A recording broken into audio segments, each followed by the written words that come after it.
Part 2, Exploring the Book of Esther. A summary and my thoughts about the story of Esther. If you saw my previous video, you'll understand that the Book of Esther in the Old Testament is likely a fictitious story. If so, for what reason was it written? And why was it given a place in our Bible when so many other books were deemed unworthy? And why do different translations and versions of the Bible have a different number of chapters in Esther?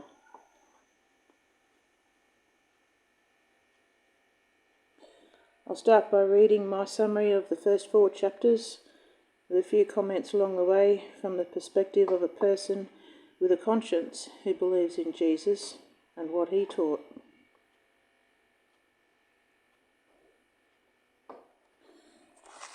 Chapter 1. In the 3rd year of his reign, Xerxes the king of Persia held a feast for 7 days, for all the people present in the palace in Shushan. All officers were told to drink and do according to their pleasure. On the 7th day, while the king was drunk, he commanded the 7 chambermaids to bring Vashti the queen, to show all who were present her beauty. Some translations suggest he required her to be naked, wearing only her crown. She refused, which made him exceedingly angry, as it was law for all women to honour the commands of men. After discussion about Vashti's disobedience with his 7 princes, whom ruled the vast empire of Persia and Media under Xerxes, he reconfirmed the law publicly that all wives shall honour their husbands' commands, great and small. Using Vashti as an example, her royal estate to be given to someone obedient. In chapter 2, the king's servants encouraged him to appoint officers in all the provinces, to gather all the fair young virgins to the palace and be purified. So many maidens were presented to the king for pre-approval before being given things required for purification and given quarters in the house of women at the palace. Among these maidens was Esther. Her Jewish name was Hadassah, which means myrtle. Now Esther's parents were both killed, and her cousin Mordecai adopted and raised her. He was of the tribe of Benjamin. Esther was pleasing to the king above the others, so he kept her and 7 maids assigned to her in the best part of the house of women. Now Mordecai told Esther to keep all this a secret from their people, the Israelites, who were captive, and she did. He loved her and visited her every day to check on her, because he lived in the palace.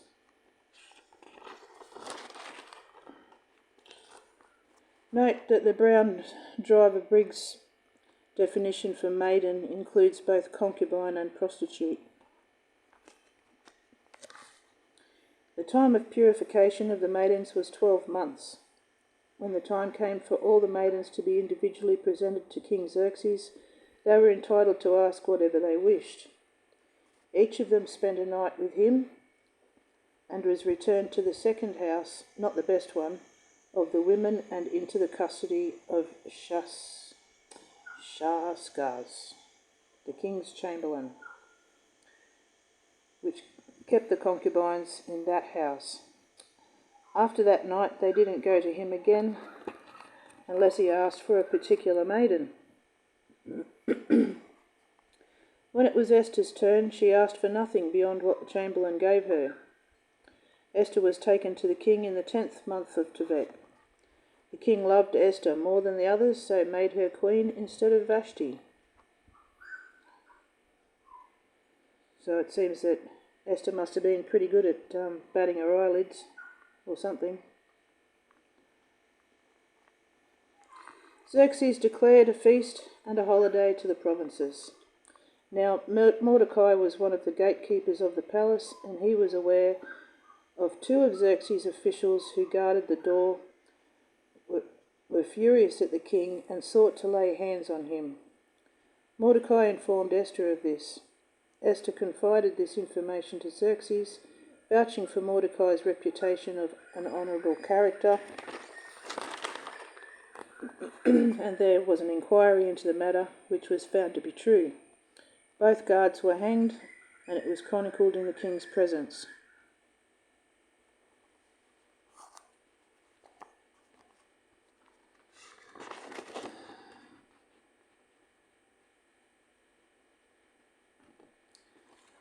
So what have we got here? We can see that Mordecai is using Esther to gain a good reputation with the king. It's a secret that Mordecai and Esther are Jews.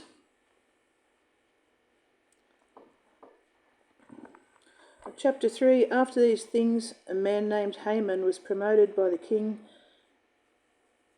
and became more important than the other princes, which were leaders. The king commanded all officials to bow with reverence to Haman, but Mordecai refused to. So he's drawing attention to himself. Haman was a descendant of Agag, who was an Amalekite, who were enemies of the Israelites. Now the king's servants questioned Mordecai every day about not giving reverence to Haman, and he didn't listen or obey. So they told Haman that Mordecai refused to listen and obey, and Haman had told them that Mordecai was a Jew. Haman was furious and wanted to kill Mordecai and all of the Jews throughout the kingdom of Xerxes.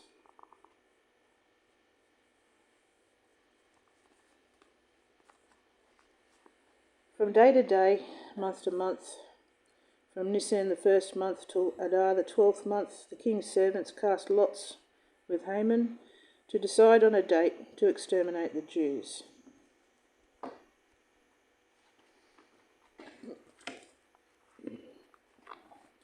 So Haman tells the king that there's a certain people throughout his kingdom whose laws are different from his, and that he will not profit by suffering them. Xerxes, trusting Haman, gave him his ring to seal the wax on the letters to be sent to the rulers of every province, and agreed to pay Haman's suggestion of 10,000 talents of silver to those who take care of the business. He left it up to Haman to decide how to deal with these people and who don't follow the king's laws. On the 13th day of the first month of the year, the king's scribes were called and commanded to write the decree and Haman's instructions to all the rulers of the provinces in their own languages in the name of their king Xerxes, to destroy, to kill, and to cause to perish all Jews, both young and old, including women and children, in one particular day. That day was declared to be the 13th day of the 12th month Adar. They were to rob the Jews of their belongings for plunder, spoils of war. The decree was posted to the rulers of all the Persian provinces. A copy of the decree was revealed to all people that they should be prepared for that day. The king and Haman sat down to drink, but the people of Shushan were confused. This is because the Jewish people had effectively assimilated into the Persian Empire. Chapter 4. Now when Mordecai learned of what had happened and what was to come, he tore at his clothes and put on sackcloth covered with ash and cried out loudly in the city. He laid down before the king's gate. Jews throughout the kingdom were mourning, wailing and fasting, many in sackcloth and ashes. Esther's maids and chamberlains told her about Mordecai at the gate. She was distressed, and a chamberlain conveyed messages to and from Mordecai for her. Esther learned the whole story and received a copy of the decree. Mordecai sent word insisting she appeal to the king for his favour to save her people. But it was forbidden to approach the king without being called. Death was the penalty. However, if the king held out his golden sceptre to someone in sight, they were being called to approach. Xerxes hadn't called Esther to him for 30 days. Through the chamberlain, Mordecai warned Esther to not think she would be safe from his decree, and who knows that maybe she's come to the kingdom for this purpose. All sounds like a bit of a plan, but we'll get into that later. Esther's reply was for Mordecai to gather all the Jews in Shushan to fast for her for 3 days and nights.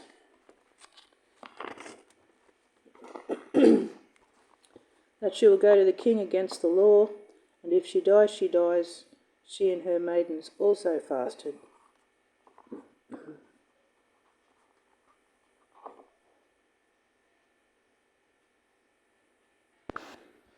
I'll read chapters 5 through 10 from the 1599 Geneva Bible. And guess what? There's a revised Geneva Bible, and it doesn't even have the book of Esther or any Old Testament books. And there's a new Catholic Bible, which doesn't have Esther.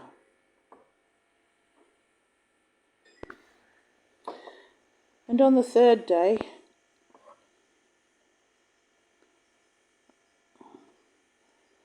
Esther put on her royal apparel and stood in the court of the king's palace within, over against the king's house. And the king sat upon his royal throne in the king's palace over against the gate of the house. And when the king saw Esther, the queen, standing in the court, she found favour in his sight. And the king held out the golden sceptre that was in his hand. So Esther drew near and touched the top of the sceptre. Then said the king unto her, What wilt thou, Queen Esther, and what is thy request? It shall be even given thee to the half of the kingdom. So she's really impressed him that he is willing to give up half the kingdom for whatever she wishes. Then said Esther, If it please the king, let the king and Haman come this day unto the banquet that I have prepared for him. And the king said, Cause Haman to make haste, that he may do as Esther has said. So the king and Haman came to the banquet that Esther had prepared. And the king said unto Esther at the banquet of wine, because they used to drink excessively in their banquets, they called the banquet by the name of that which is most in use or esteemed. What is thy petition, that it may be given thee, and what is thy request? It shall even be performed unto the half of the kingdom. Then answered Esther and said, My petition and my request is, if I have found favour in the sight of the king, and if it please the king to give me my petition, and to perform my request, let the king and Haman come to the banquet that I shall prepare for them, and I will do tomorrow according to the king's saying. Then went Haman forth the same day joyful, and with a glad heart. But when Haman saw Mordecai in the king's gate, that he stood not up nor moved for him, then was Haman full of indignation at Mordecai. Nevertheless, Haman refrained himself, and when he came home, he sent and called for his friends and Zeresh his wife. And Haman told them of the glory of his riches, and the multitude of his children, and all the things wherein the king had promoted him, and how that he had set above him the princes and servants of the king. I set him above them, Haman said moreover, Yea, Esther the queen did let no man come in with the king to the banquet that she had prepared, save me, and tomorrow I am bidden unto her also with the king. But all this doth nothing avail me, as long as I see Mordecai the Jew sitting at the king's gate. Then said Zeresh his wife and all his friends unto him, Let them make a tree of 50 cubits high, and tomorrow speak thou unto the king, that Mordecai may be hanged thereon. Then shalt thou go joyfully with the king unto the banquet. And the thing pleased Haman, and he caused to make the tree.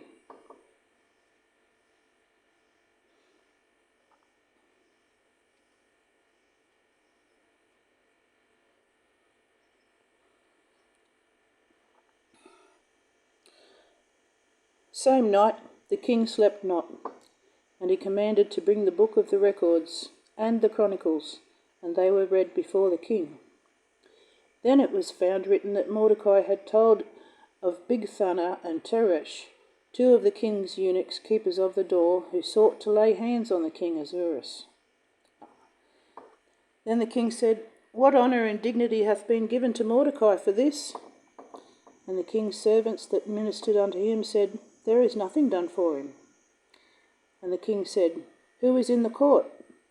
Now Haman was come into the inner court of the king's house, that he might speak unto the king to hang Mordecai on the tree that he had prepared for him. And the king's servant said unto him, Behold, Haman standeth in the court. And the king said, Let him come in.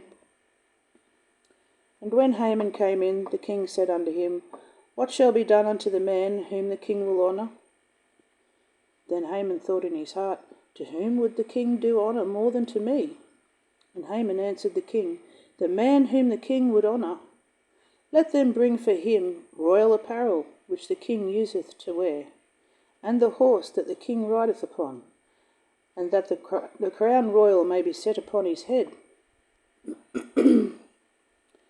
And let the raiment and the horse be delivered by the hand of one of the king's most noble princes, and let them apparel the man whom the king will honour, and cause him to ride upon the horse through the street of the city, and proclaim before him, Thus shall it be done unto the man whom the king will honour. Then the king said to Haman, Make haste, take the raiment and the horse, as thou hast said, and do so unto Mordecai the Jew, that sitteth at the king's gate. Let nothing fail of all that thou hast spoken. So Haman took the raiment and the horse, and arrayed Mordecai, and brought him on horseback through the street of the city, and proclaimed before him, Thus shall it be done to the man whom the king will honour.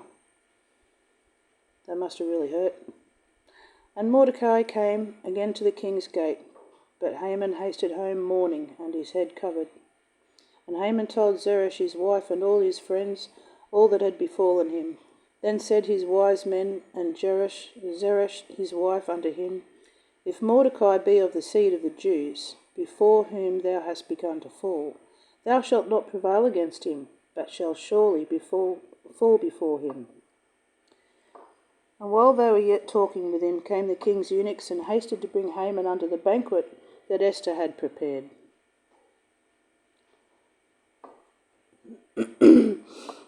So at this stage, Haman doesn't know that Esther is also a Jew and the cousin of Mordecai. Footnotes in the Geneva version are pretty good usually.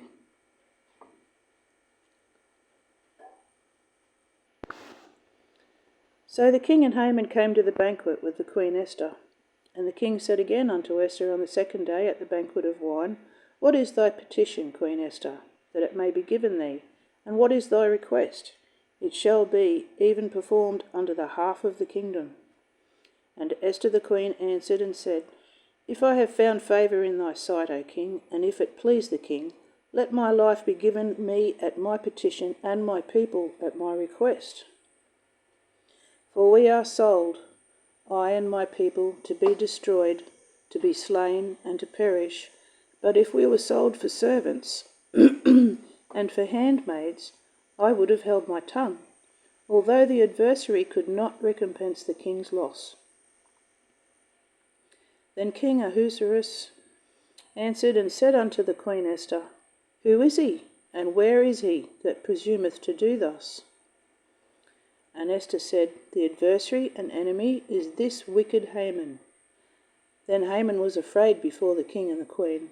And the king arose from the banquet of wine in his wrath, and went to the palace garden. But Haman stood up to make request for his life to the queen Esther, for he saw that there was a mischief prepared for him of the king. And when the king came again out of the palace garden into the house where they drank wine, Haman was fallen upon the bed whereon Esther sat. Therefore the king said, Will he force the queen also before me in the house? As the word went out of the king's mouth, they covered Haman's face. So the king walked in, assuming that Haman was going to force himself upon the queen. And Harbonah, one of the eunuchs, said in the presence of the king, Behold, there standeth yet the tree in Haman's house, 50 cubits high, which Haman had prepared for Mordecai, that spake good for the king. Then the king said, Hang him thereon. So they hanged Haman on the tree that he had prepared for Mordecai.